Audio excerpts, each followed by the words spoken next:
తాతయ్య తాతయ్య నా పరీక్ష ఫలితాలు తెలిసింది తాతయ్య. నేను పాస్ అయ్యాను. ఇదిగో తాతయ్య ఫస్ట్ గా పాస్ అయ్యాను.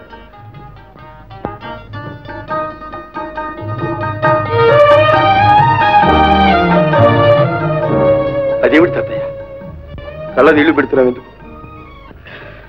ఎప్పుడో పోయిన అమ్మ సంగతి ఎందుకు తాతయ్య? ఉన్న నాన్నైనా ఒక్కసారి కనిపించాడు.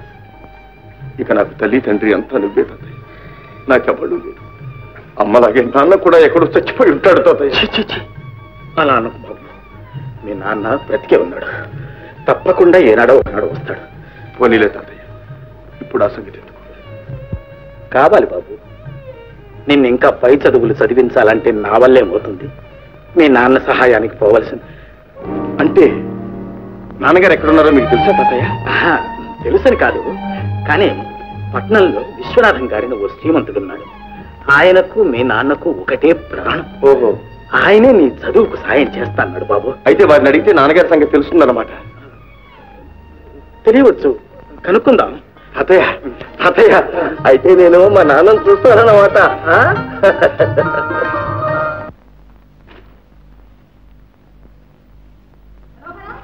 మనోహరం ఏమండి? ఏడండి అబ్బాయి మనోహరం? వాడు మనోహరం కాదు, మన ప్రాణహరం. మొదలెట్టారు. వాడే మీ సొమ్ము తిండలేదు, మీరేమీ అని అనక్కర్లేదు. అయితే నువ్వు నన్నేమీ అడగక్కర్లేదు. అడగను కానీ అబ్బాయి క్లబ్ లో ఉన్నాడేమో సార్, ఫోన్ చేయండి. బాబా టైం అయిపోతుంది, లేవండి.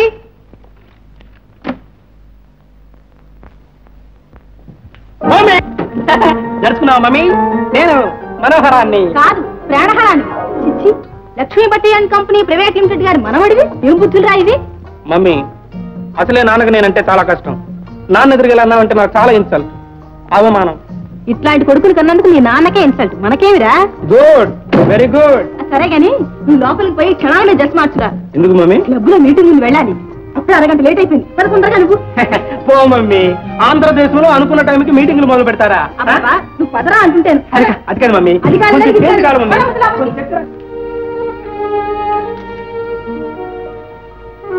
అమ్మా, విశ్వనాథం గారు ఉన్నారా?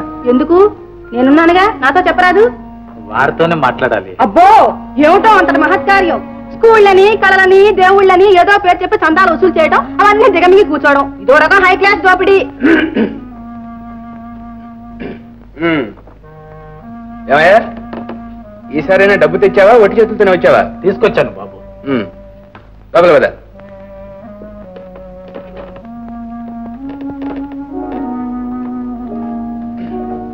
నన్ను గయ్యాన్ని చేయాలని కానీ ఏ ఆ మాట ముందే చెప్తే నోటి ముత్యాలు ఏమైనా రాలిపోతాయా?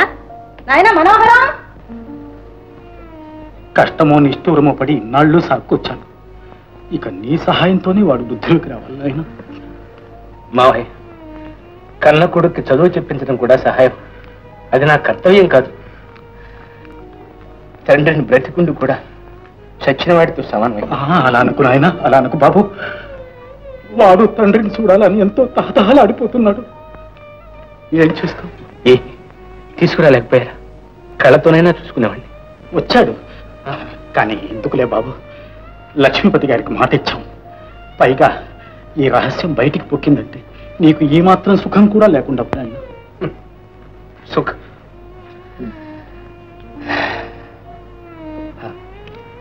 మావయ్య, ఇది ఈ ఉత్తరం తీసుకెళ్ళండి. అంతా అందులోనే వ్రాశాను. బాబుని వారికి అప్పగించండి. కావలసిన ఏర్పాట్లన్నీ వారే చేస్తారు. మంచిది నాయన. ఇదిగో, నువ్వేం బాధపడవద్దు నాయన. అంతా మన మంచి కోసం.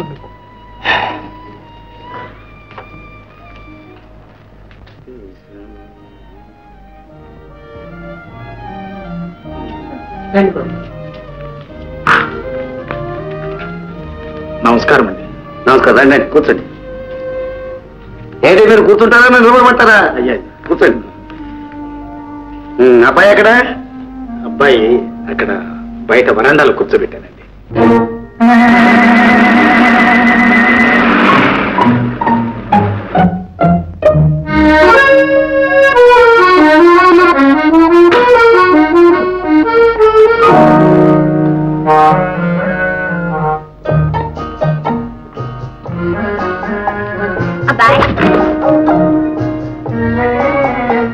నీ పేరేమిటి? నమస్కారం. ఓహో, నమస్కారం గారా? కాదండి గారు, నా పేరు శంకర్. శంకరుడు గారా? అవునండి గారు. అక్క, ఇంకే అదిగో 3వ నేత్రం, అది జటాజుటం. ఏమండి, నెత్తి మీద గంగ లేదేవండి? మా ఊరి చెరువులో ఉందండి. కాస్త తన్విస్తే నెత్తినక్కడ నున్నావుగా, ఎక్కి కూర్చో. తడ మీదకి పార్వతి కావాలిగా, నువ్వు కూర్చుంటావా? పిల్ల బాబు గారు లోపలికి రండి.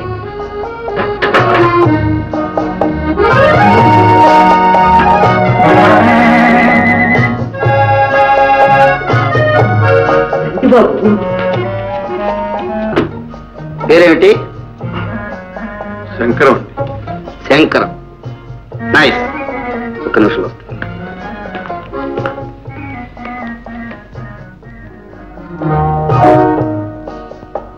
మన ఇంట్లో ఉండి కాలేజీలో చదువుకుంటాట. అదేలాగండి? ఆడపిల్లలు నిల్లు లోకం ఏమనుకుంటుంది? ఆడపిల్లలు? ఎవరు ఆడపిల్లలు? నా కూతుళ్ళు, ఈ పట్టాభిరామయ్య కూతుళ్ళు, బంగారం భరిణలు. వాడిని కన్నెత్తి చూస్తారా? చూస్తే మాత్రం వాడు కన్ను కలుపుతాడా? కలిపితే మాత్రం లోకం నోరెత్తుందా? భాగ్యవంతుని అనడానికి భగవంతుడికి దమ్ములు లేవు. అబ్బబ్బబ్బా, ఈ పద్ధతి నాకేం బాగలేదండి. విశ్వనాథం గారు పంపించారు, ఏం చేద్దాం? తాతయ్య, తాతయ్య, ఇక్కడంతా నాకు కొత్తగా ఉంది, నేను ఉండను. వీరభద్రయ్య గారు, ఈ ఇంట్లో విశ్వనాథం గారి మాటకు తిరుగులేదనుకోండి, మీ అబ్బాయికి వచ్చిన భయం ఏమీ లేదు, మీరు నిశ్చింతగా వెళ్ళరండి. అలాగేనండి. చూడు బాబు, ఇక నుంచి నీకు తల్లి అయినా తండ్రి అయినా అంతా వాయి. నీకేం కావాల్సిన వాడితో చెప్పు. నేను వెళ్ళొస్తానండి. నమస్కారం. నా బాబు కదా తాతయ్య. ఈ మాత్రానికి ఎందుకు ఏట కంగారు పడతా? ఇంతవరకు ఒక్క రోజైనా నన్ను విడిచిపెట్టి ఉండలేదండి నా బాబు. మీకు ఆ భయం ఏం అక్కర్లేదండి. మీ అబ్బాయి భారవంతం నా మీద వేసేయండి, మీరు వెళ్ళరండి. అలాగే బాబు, వస్తాను.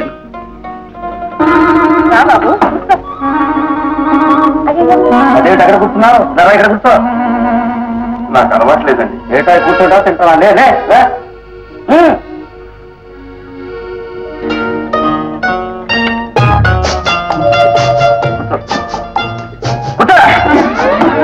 సరిగ్గా ఇటు ఇటు ఇటు. బ్రెడ్ తింటావా? అలవాట్లేదండి. ఆమ్లెట్ తింటావా? అలవాట్లేదండి. తగ్గను తింటాను. అయ్యో, ఇందిరా కొత్తగా సిగ్గుపడుతున్నారు. ఏమిటో అన్నది? అక్క, ఆయన నా ఫ్రెండ్. నవ్వుతాను, నవ్విస్తాను, ఏడ్పిస్తాను. మధ్య నీకెందుకు? ఏమండి, దాన్ని ఊరుకో. బాబు, వాళ్ళ మాటలకే వచ్చి గానీ నువ్వు. ఏమండి అమ్మాయికున్నారు? ఏమండి గారు? ఇది దుబ్బిన, ఇది కత్తి. ఈ దెబ్బతో మీ జుట్టు కట్టు. ఎందు ఏమిటో గొడవ? ఇక లాభం లేదు. ఈ జుట్టు తీసే స్క్రబ్ పెట్టుకోవాలి నువ్వు. ఈ జుట్టు బొట్టు కట్టు అంతా మీ తాతయ్య పార్సల్ చేసి, లేకపోతే మా అమ్మాయిలే పని చేస్తారా? అబ్బాబ్బాబ్బా, ఊరుకుందరు. అబ్బాయిని తిన్నిస్తారా లేదా? తిను బాబు, తిను.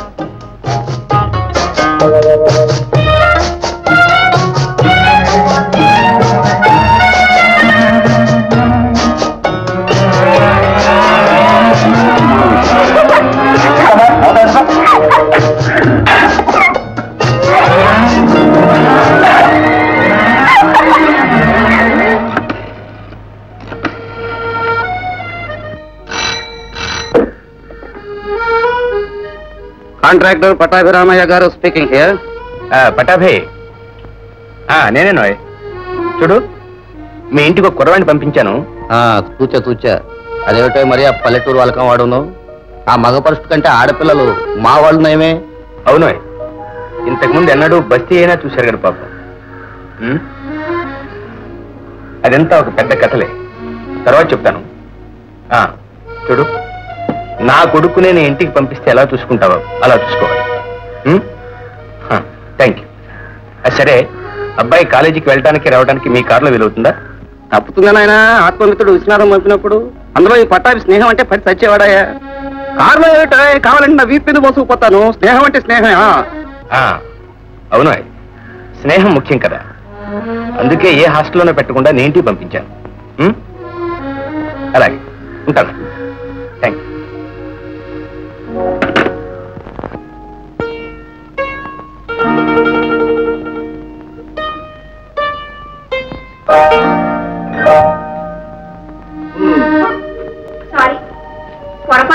తీశాను. పర్వాలేదులేండి, మీకు ఇది అలవాటు అయిపోయింది.